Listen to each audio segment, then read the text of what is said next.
예, 앞서 보신 것처럼 북한의 우리 정부를 향한 막말의 수위가 불과 얼마 전 정상회담을 한 사이가 맞는가 싶을 정도로 예사롭지가 않습니다.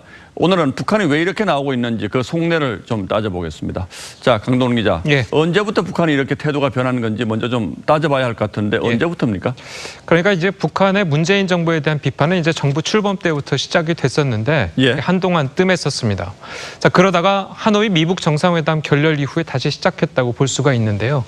자, 특히 최근 들어서 계속 빈번해지고 강도도 세지고 있습니다. 자, 저희가 쭉 뽑아왔더니 눈에 띄는 비판만 해도 한 10여 개가 되고 소소한 비판까지 한다면 수십 회가 넘는 걸 알 수 있었습니다. 자, 강 기자가 최근이라고 했는데 이 최근에 어떤 계기가 있었습니까? 그러니까 북한의 명분은 한미연합훈련입니다. 쓰는 어휘들만 봐도요. 북쪽에서 이 사냥총 소리만 나도 이 똥줄을 갈기는 주제라든지 전쟁 망령을 불러일으키는 얼간 망둥이들 맞을 짓을 하지 말라. 이런 등의 표현을 썼으니까요. 자, 그런데 보다 근본적인 이유는 우리 정부에 대한 불만 표출이라고 볼 수가 있겠습니다.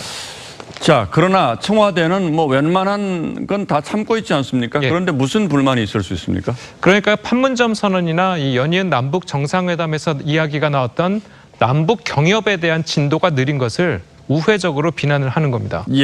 지난 6월에 있었던 우리 민족끼리에서 미국의 대북 제재에 동조하고 있는 우리나라에 대해 우유부단한 행태라고 한 것만 봐도 알 수가 있습니다. 전문가 이야기 들어보시죠.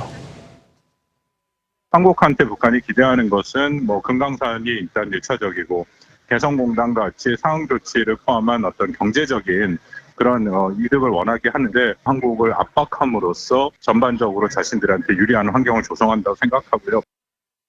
예, 문재인 대통령을 직접 비난하는 것도 아무래도 압박의 효과가 가장 클 것이다 이렇게 생각하는 것이겠죠? 예, 맞습니다. 특히 오늘 같은 경우에도 문재인 대통령을 향해서 웃겨도 세게 웃기는 사람 뭐 이렇게 비난을 했었죠. 특히 이런 식으로 이제 비난을 하는 것이 대통령을 겨냥해야지 압박의 효과가 커진다고 보는 겁니다. 지난 6월에 문 대통령 북유럽 순방 직후에도 이 생색내기에 열을 올리는지 실로 가소롭다. 뭐 이렇게 이야기를 했고 하노이 북미 정상회담이 결렬됐던 이후에는 김정은 위원장이 직접 우리 대통령을 공격하기도 했었습니다. 들어보시죠. 오지랖 넓은 중재자, 촉진자 행세를 할 것이 아니라 민족의 일원으로서 제정신을 가지고 자, 우리에게는 뭐 경제적 지원 그리고 미국과는 대화 이런 것들을 바라고 있는 것 같은데 그러나 투쟁도 언제까지 참아야 하는 것인지 이제는 좀 전략적으로 고민을 해봤으면 좋겠습니다. 예, 강동원 기자 잘 들었습니다.